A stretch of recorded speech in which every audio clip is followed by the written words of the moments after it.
অফিসটো CC বঙা স্থাপন কৰিব পাৰোঁ নেকি?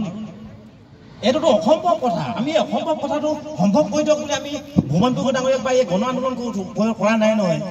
আমি চিলাপথাৰত থকা অফিচকেইটা আনি চিচি বঙা ইয়াত আমাৰ চাইলটো আৱৰ্জনা কৰিবৰ কাৰণে আমি কোৱা নাই নহয়।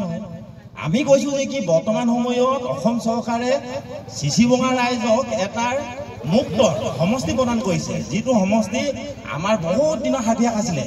এতিয়া নহয়, আমাৰ ভাৰত স্বাধীন হোৱাৰ আগৰ পৰা এটা হাবিয়াস আছিলে। চিচি বঙা ৰাইজে এটাৰ স্থায়ী অৰ্থাৎ মানে প্ৰকৃত খিলঞ্জীয়া মানুহ এজন বিধানসভালৈ পঠিয়াওক, যি আমাৰ চিচি বঙাৰ অভাৱ অভিযোগবিলাক তাত গৈ আমাৰ প্ৰচাৰ কৰিব বিধানসভা। যদি বিধানসভা নোৱাৰে MLA দ্বাৰাই গৈ আমাৰ দিল্লীত গৈ আমাৰ প্ৰচাৰ কৰিব যে চিচি বঙাৰ প্ৰকৃত উন্নয়ন হোৱা নাই। ভূৱন গগৈ ডাঙৰীয়াই এনেকুৱা ধৰণৰ কথাবোৰ কৈছে যেন আমি চিচি বঙা ৰাইজে একো নেজানো। আমি যেন আজি যিসকল ৰাইজ ওলাই আহিছে আমি সকলোৱে নেজানো যে কি আমি তেওঁলোকৰ অন্য যিবিলাক অফিচ বৰ্তমান আছে সেইবিলাক অফিচে বিচাৰিছোঁ। আমি প্ৰকৃত বিচৰা নাই। আমি বিচাৰিছোঁ চিচি বঙাৰ যিটো সমষ্টি দিছে, সমষ্টি সদৰ নামটো বিচাৰিছোঁ। চিচি বঙাৰ সমষ্টি সদৰ চিচি বঙা হ'ব লাগে। আৰু সদৰত আমাৰ AGC কাৰ্যালয়ৰ ওচৰত আমি ইলেকশ্যন অফিচটো আৰু হেড অফ দ্য ডিপাৰ্টমেণ্ট অফিচটো আমি ইয়াত বিচাৰিছোঁ। যিটো সমষ্টিৰ আপোনাৰ হেড অফিচাৰজন সেইজন আমাৰ AGC অফিচৰ ওচৰতে থাকক। আমি ওপৰ জিলা আমি সদৰটো বিচাৰিছোঁ। এনেকুৱা ধৰণৰ বিচাৰোঁতে আমাৰ এজন MLA এনেকুৱা কথা কৈছে আজি 11 দিন হৈ গ'ল। 11 দিন হৈ যোৱাৰ স্বত্তেও নাই প্ৰধান বৰুৱা আমি তেওঁৰ নাম কৈ আছোঁ, তেওঁ অহা নাই। নাই ভূৱন গগৈৰ নাম কৈ আছোঁ, তেওঁ অহা নাই। তেওঁলোক নিজে নাহিলেও তেওঁলোকৰ কোনোবা প্ৰতিনিধি অহা আমাৰ চকুত পৰা নাই। তেনেস্থলত প্ৰেছ মিট দি গোটেই অসমতে আমাৰ চিচি বঙা মানুহবিলাকক বুৰ্বক বনাইছে। আমি কি নপঢ়া নুশুনা মানুহবিলাক আছো নেকি ইয়াত? আমি মাছ খোৱা অফিচ বিচাৰিছোঁ নেকি ইয়াত? চিলাপথাৰত থকা আপোনাৰ যোনটো PWD অফিচ বিচাৰে আমি সেইটো অফিচ নাই বিচৰা ইয়াত। আমাক সদৰ লাগে। প্ৰথম কথা চিচি বঙাৰ সমষ্টি আমাক সদৰটো লাগে চিচি বঙা। আৰু আমাৰ ইয়াত আকৌ এবাৰ ক'ব বিচাৰিছোঁ আমি একেবাৰে যোনটো ডাঙৰ অফিচাৰ এটা সমষ্টি এটা উপজিলা একেবাৰে ডাঙৰ অফিচাৰজন আমি AGC অফিচৰ ওচৰতে বহা বিচাৰিছোঁ। আমাৰ ইমান বুৰ্বক বুলি ভাবিব নালাগে নহয়। আৰু এইটো কথা ভূৱন গগৈ প্ৰথমতে বদনামটো কৰি ল'লোঁ। যি কি নহওক এবাৰ ৰাইজলৈ আহিছোঁ। যেতিয়া 82 চনত কেতিয়া বোলে ইন্দিৰা গান্ধী কলাজলৈ ক'বলৈ আহিলে তেতিয়াই কিন্তু চিচি বঙাৰ যিটো জোনাই সমষ্টিটো মুক্ত হ'ব লাগে। আমাৰ চিচি বঙাৰ আমাৰ নিজস্ব দদৌহেতৰ ভুলৰ কাৰণে আমাৰ এইটো ST আমি পঢ়ি পালোঁ। তেনেস্থলত ইমান দিনৰ পৰা হাবিয়াস মই এতিয়া নিজেও ভাবোঁ মই হেমকান্ত চুতীয়া নাতিয়েক হোৱা হিচাপে সেইখিনি সময়ত হেমকান্ত চুতীয়াই ভালদৰে মানে কি এনেকৈ আন্দোলন বা অফিচাৰবিলাকৰ ভালকৈ কথা নোকোৱাৰ কাৰণে এইটো ST হ'ল। ঠিক তেনেকৈ আমাৰ বহু মানুহ আছে আমাৰ দদৌহেতি আমাৰ বৰ্তাহেতি আমাৰ দেউতাই যি ভুল কৰাৰ কাৰণে আমাৰ জোনাই সমষ্টিটো আপোনাৰ ST হৈ গ'ল। কিন্তু ভাগ্যৰ ভাল কিজানি মৃত্যুকেই আমাক সহায় কৰিছে। আমাক বৰ্তমান সময়ত এটা মুক্ত সমষ্টি দিছে, যিটো সমষ্টিত আপোনাৰ মিচিংসকলো উঠিব পাৰিব, কছাৰীসকলো উঠিব পাৰিব, আমাৰ দাসসকলো উঠিব পাৰিব, চুতীয়া ভূঞা গগৈ ক'ব নালাগে সকলো উঠিব পাৰিব। কিন্তু এতিয়া কথা হ'ল কি আমাৰ অফিচৰ কাৰণে আমি আন্দোলন কৰি আছোঁ। কিন্তু ৰাইজে ভুল প্ৰচাৰ কৰিছে। আমি ৰাইজে সকলো বুজিব লাগে যে আমি ইমান ভূৱন গগৈ কোৱাৰ দৰে নহয়।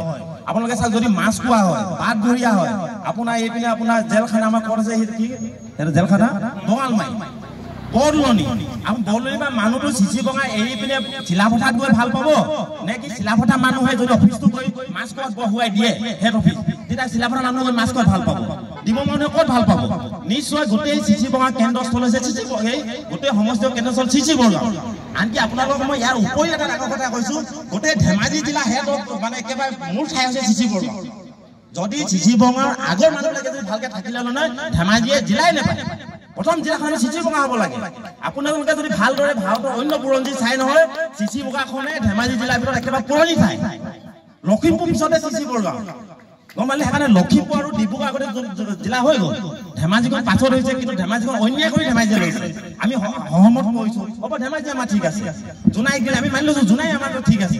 কিন্তু বৰ্তমান যেতিয়া অসম চৰকাৰে বা কেন্দ্ৰীয় চৰকাৰে আমাক চিচি বঙাখন সমষ্টি হিচাপে ঘোষণা কৰাৰ পিছত উপজিলা হিচাপে আমাক তেওঁলোকে উপহাৰ দিছে। তেনেস্থলত আমাৰ অফিচকেইটা যদি দুজনমান প্ৰতিনিধিয়ে তেওঁলোকৰ স্বাৰ্থ ইতিৰ কাৰণে দূৰলৈ যদি লৈ যায় তেনেহ'লে আমি আমাৰ পাছত আকৌ যেনেকৈ আমি আজি আমাৰ দদৌহঁতক কৈছোঁ মই আজি ঠিক তেনে আমাৰ নাতিপুতিসকলে আচলতে আমাক ক'বগৈ এই আমাৰ দদৌহঁতে ইমান দিনে এনেই ঘূৰি ফুৰিলে সমাজত।